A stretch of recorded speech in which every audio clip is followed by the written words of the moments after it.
In today's video, my friends and I try to drum up some holiday cheer, and with the power of magic crystals, anything's possible. Watch as we enter labyrinth after labyrinth, searching for any ounce of the joy we felt as kids on Christmas Day. Puzzles, missions, and danger await.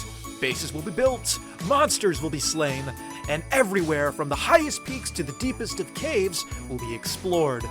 Ladies and gentlemen, you are in for a treat. Join us for today's Modpack adventure as we become Vault Hunters. Our 100 days began like any other. Only this time, we were playing on a public server. There were people that we had never met before, and we didn't know what role they were going to play in our adventure. Now, the number one rule when playing on a survival server is to never build at spawn. You just have too much at risk, such as your house being destroyed or your stuff being stolen, so I decided to put as much distance as I could between myself and spawn.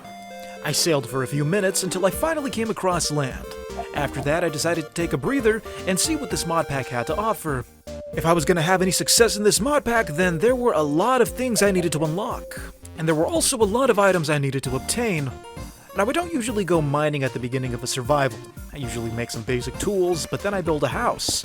Only this time that was gonna have to wait. The main goal of this mod pack was to open portals to places called vaults. Inside the vaults, there was lots of loot, and it was also the place where I was gonna get XP to unlock all of those cool abilities. But the only way I could open a portal was if I first acquired chromatic iron. Before I explored any further, I decided to get myself some food because I was going to be strip mining for a very long time. After what seemed like thousands of blocks later, I finally found chromatic iron, and as you can see, I was very happy. The chromatic iron was going to be used to make a vault altar. Now, what was that for? Well, think of a vault portal like a locked door. The only way to open the door is if you have a key, and the vault altar was how we were going to make those keys. But before we got crafting, it was finally time to pick a place to call home. And during my search, I came across what I thought would be a potential spot. It was a really cool looking village, nicer than anything I had ever seen before. Unfortunately, it was claimed. One of the setbacks of playing on a public server is that people can actually claim land, preventing you from building on it. I came to terms with the fact that I was going to have some neighbors. Plus, I didn't even know you could claim land, so I wasn't that worried about building nearby. And build nearby I did, because right across the way from the village was a beautiful mountain, perfect for building our new base. I carefully bridged across the ravine, thinking to myself that everything has to go smoothly, and just my luck, it didn't. Back at spawn, I was determined to get back to that area before anyone else could claim it. I also met up with Xavier. He had just logged in, and he didn't know how to get to the base, so I guess my death worked out in the end. As we sailed across the ocean, we spotted another person out in the distance. Whether or not he was going to be a friend or foe, only time could tell. The only thing we knew was that he was heading in the same direction as we were. From the ocean to the river, we finally made it back to our build site. We climbed the side of the mountain, and once we reached the top, we surveyed the area, and we realized that this was going to be a great spot to build, so I quickly got to work. I terraformed the land and prepared ourselves a nice flat foundation. Then I cleaned the area, had to make sure that no one could access our chests, seeing as though they were still out in the open. I finished the bridge, and then after that, it was time to collect all the materials for the vault altar. We didn't need much, just a few blocks of obsidian, a couple of diamonds, and some cobblestone to make stone bricks. And bada beam bada boom, we had a vault altar! We were ready to take it a step further and build the portal. Shortly after, Noah joined. The portal was going to be made out of a block called vaultstone. Oh yeah, we also went back for more chromatic iron because we needed a lot of it. The vein of chromatic iron that I ended up finding was massive. I smelted them, and then I crafted vault crystals. You remember those keys to open the portals? Well, those are going to be our keys. But they weren't, as I was saying, they weren't quite ready yet. When you put a crystal into the altar, it gives you a checklist of items. It tells you what you gotta get and how much you need. Once you deliver everything back to the altar, then you can activate the crystal and open the portal. So, it was time to go on a scavenger hunt. But first I needed to craft myself some diamond gear. After that, it was time for the adventure to begin. It didn't take long until we came across someone else's base.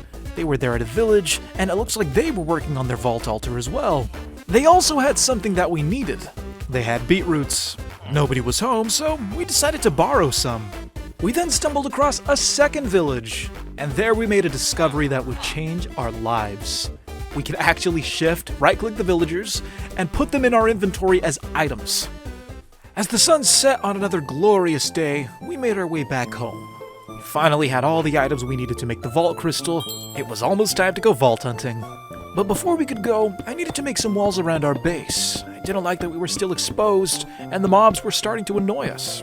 As soon as I was finished, I put the crystal into the portal, and the gateway activated. Our first vault and our first objective. Scattered throughout the vaults were these special blocks called monoliths. If we could find all 4, then we would get extra XP as well as loot. But one thing we didn't know was that you couldn't regenerate health in the vault. There were chests all over the place, but every chest was guarded by a spawner. So we had to be very careful because once we took damage, that was it. Our health wasn't coming back. We went deeper into the vault, and I was actually surprised when we came across one of the monoliths. Only a few minutes in, and I was already low on health. And then all of a sudden, I just randomly die. That's when we discovered the truth. There are some vaults where if one of your friends die, everyone in the vault dies. Seeing how our group was wiped in a matter of moments, we decided to backtrack a little. The guys needed to upgrade their armor because iron simply wasn't cutting it in the vaults. We also needed to make a nether portal. We went to the ravine to get some obsidian, and like a dummy, I didn't look before I leaped, and I paid the price for it. Xavier was a little more cautious than I was. I decided to stay back and make some much-needed upgrades to our base. For starters, we actually had a building now. Our days of living like cavemen were finally coming to an end. As for the villagers that we collected earlier, we decided to put them to good use. It was time to make a little trading hall in our basement. Now, I hope you'll forgive me for the crudity of this trading hall. I'm gonna be honest. I've been playing Minecraft since 2012, and never have I ever made a villager trading hall before. I never traded with them, I thought the deals were a ripoff. We made our nether portal, jumped back into the vaults, and we killed as many mobs as we could to get all that XP we needed. By the time we had finished, we had killed more than enough mobs to finally level up. Looks like our hard work was finally paying off. Since I leveled up, I had a skill point that I could spend. As soon as I got the point to spend, I instantly knew what I wanted to buy. Healing. I wasn't going to go back into the vaults without the ability to heal, because you know what? I am awful at fighting mobs. With my brand new ability, I felt more confident when I stepped into the vaults. And that's when I came across an interesting room. It looked like a Rubik's Cube. In the center was a floating island, and on the floating island were these weird blocks. Looked like some type of puzzle that we had to solve. But because we have a smooth brain and we were running out of time, I decided to leave the puzzle room behind and look for the other monoliths. And I'm so happy that I did because I ended up finding all of them. And if you don't know, monoliths are pretty hard to find. Now, as a reward for completing the vault, we were given what was called a vault crate. Now, I didn't know how to open this. I placed it, I tried breaking it, I tried right-clicking it, and I couldn't figure it out. In the end, I just put it in my chest and saved it for later. For the next few days, we ended up just defending our base from mobs, doing a bunch of vault raids, and during these next few days, we actually encountered some interesting rooms. Some of them being an entire village, others being a desert village with a cactus in the middle. There was even a moment where we had just stepped out of the vault, only to find that there was a stranger stalking us from the trees. We don't know who this guy was or what he wanted, but we scared him off. After that, Xavier and I began the quest for slime. One of the required items to make more vault crystals was slime, and there were no slimes where we were, so it was time to go hunting for them. We ended up having to travel really far away. That's when we came across these beautiful jagged mountains which were somewhat tricky to navigate through. But just beyond the mountains was where we needed to be. On the other side was a swamp biome, and I had heard from others that slimes are most likely to spawn in swamp biomes during a full moon. So Xavier and I dug a hole in the ground. We assumed that if the hole was big enough, slimes would be more likely to spawn. After a couple of nights, nothing spawned, but we did receive an offer from a stranger on the server. He said he was willing to give some slime away, so we made our way across the world, and we hoped that he would actually give us what he promised. It was a long journey, because this man was on the other side of the map. We crossed the ocean, traversed the plains, and just a little after sunset, we came across a settlement. And there in the distance was our guy. Now, PvP was enabled on this server, and we had no way of knowing whether or not this was going to be a trap. He didn't know that there were 2 of us, so Xavier proceeded to make the trade while I hid behind a tree watching, just in case this guy tried to pull anything tricky on us. Thankfully, everything went smoothly. He was even kind enough to let us use his nether portal to go back to our base. Once in the nether, we carefully made our way across the rugged terrain, hoping that we would come across our nether portal real soon. We also didn't want to end up like that guy. Just out of pure curiosity, we decided to peep our heads through the other side of some of these portals, and I'm happy that we did, because we ended up discovering an entire villager trading outpost. Although we didn't have any XP to trade, we did mark it on our map and saved it for later. We did end up coming across our nether portal. After a long journey, we were finally home. Now that we had our slime, we needed to get some honey. Thankfully, unlike last time during our slime odyssey, I knew where to get some honey. There was a birch forest nearby, and all I needed to do was lure the bees away. Now that ended up taking up an entire day. While I was making my way back, Xavier prepared a little bee shelter for them. Once again, we had all the materials to make another vault crystal, but our gear wasn't cutting it. So I crafted a vault forge. This was another block useful for making vault armor, and vault armor is way better than regular armor. It was also extremely expensive to craft. None of us had any of the metals to actually make the armor, so we were going to have to make do with our vanilla armor. And the only way we could improve that was by actually enchanting it. So it was time for another house upgrade. We needed an enchanting room. I also had another skill point I could spend, so I ended up buying Vein Miner. It would be the fastest way to mine the most blocks in the shortest amount of time, perfect for building. And thanks to the power of my new ability, a tower was beginning to rise from our original house. During its construction, we were visited by another stranger. It was then there that I came to the realization that our house was actually in the middle of a very active route. After that, it was time to go back into the vaults. If we were going to make vault armor, then we needed vault metals. Not only did the vaults have chests, but they also had special ores that could only be mined there. And just like the chests, these ores were also guarded by mob spawners. During that same run, we came across a room that resembled a factory. There were these giant vats, and on the inside were these chests. And these weren't just regular chests, these were like god tier chests because they had god tier loot. In the lower level of that same room were these piles of coins just free for the taking. No mob spawners, no problems, just free cash. Off camera, I bought a third ability.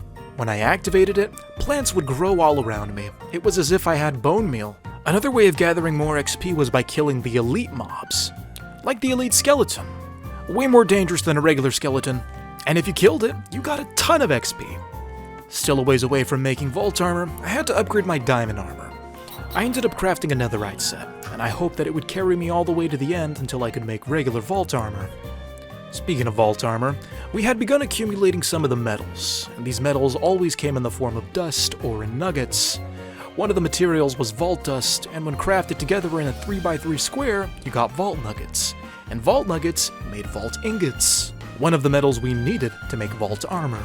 Then all of a sudden, we were visited by a third person, Dialgan Palkia. He had already acquired vault armor of his own, as well as a vault shield. He told us to follow him into the nether, and we did. That's when we discovered that he ended up breaking through the nether ceiling. I had always heard that it could be done, but I just never figured out how one could break through the bedrock.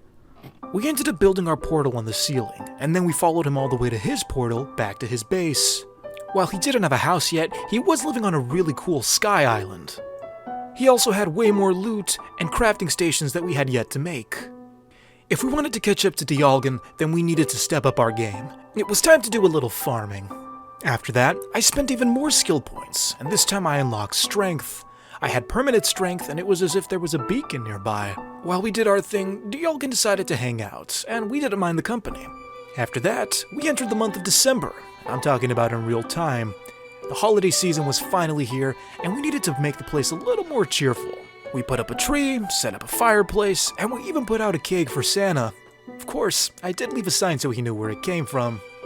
After we finished decorating, I stepped back to admire our work, and the place was way more festive. But break time was over, and that vault armor wasn't going to craft itself, so it was time to go back into the vaults. And this next time around, we were incredibly lucky. We actually found a room that was dedicated to mining vault ore. Now, I never actually explained what the ore was for. Well, vault armor wasn't the only thing that we could craft. There were a number of things that were available to us, and the only way we could make them was if we had these gems. But these gems were incredibly rare, so we couldn't pass up an opportunity like this. There were also instances where you could find vault armor in chests. Although unlike regular armor, vault armor is always random. You have to right-click it and hope that the piece you get is a good one. I ended up rolling a piece of armor that looked like it was taken from a junkyard.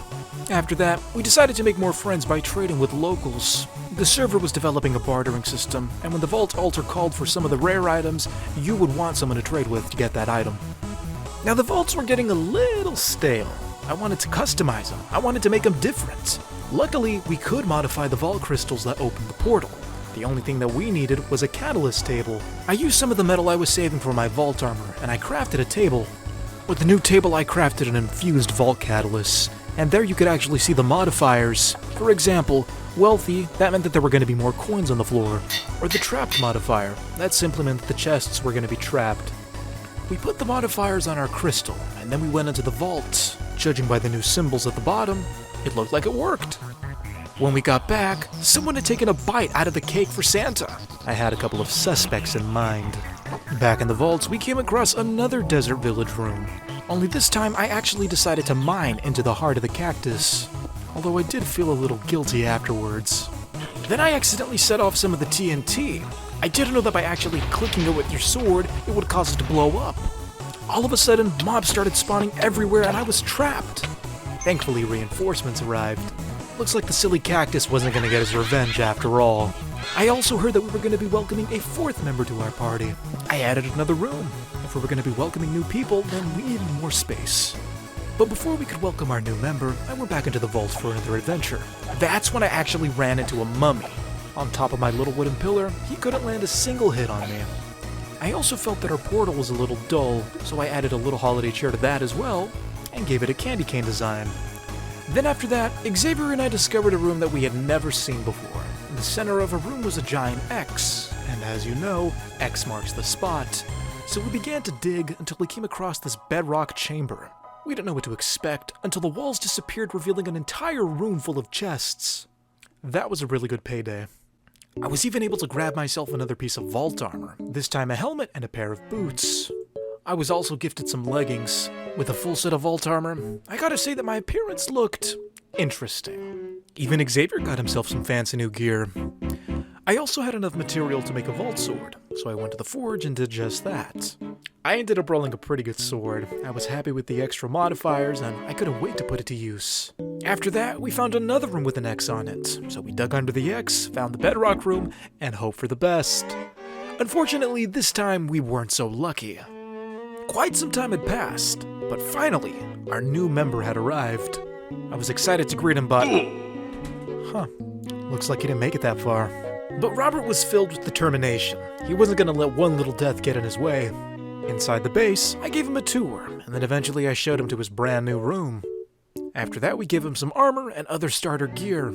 We then showed him how to make a vault crystal, and then after that, he logged off and never came back. After that, I purchased the haste skill. That way I could break spawners way faster than usual. I also made some cheeseburgers. I guess if you ate cheeseburgers, you got more vault XP. Go figure. While crafting more vault crystals, I made a discovery, one that I thought was pretty funny. I don't know if this was intentional or not, but they misspelled andesite. Back inside was an artisan station. This new crafting station allowed you to customize your armor, similar to enchanting. After that, we took on another vault, only this time the challenge was different. It wasn't monoliths we were looking for, it was items. The challenge? It was a scavenger hunt. After putting the scavenger hunt items into the altar, I left the vault, and I was awarded another crate. Hopefully I could open this one. All I had to do was shift right-click, and I swear that was one of the things I tried with the other one, but I guess it worked this time, so hooray! I also unloaded some of the ores that I was hauling around. My inventory was just too full. Now, I felt incredibly stupid when I saw that there was actually an ability that showed you where the monoliths were.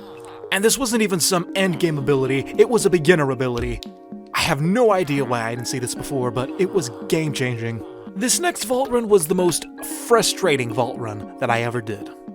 I came across some of the coolest rooms that I had never seen before. An entire village dedicated to trading rare items. There were even apples, and apples were pretty useful because the vault altar called for them sometimes. Then after that, I discovered a castle. An entire castle inside the vault. And inside the castle, high-tier chests, full of great loot that I needed.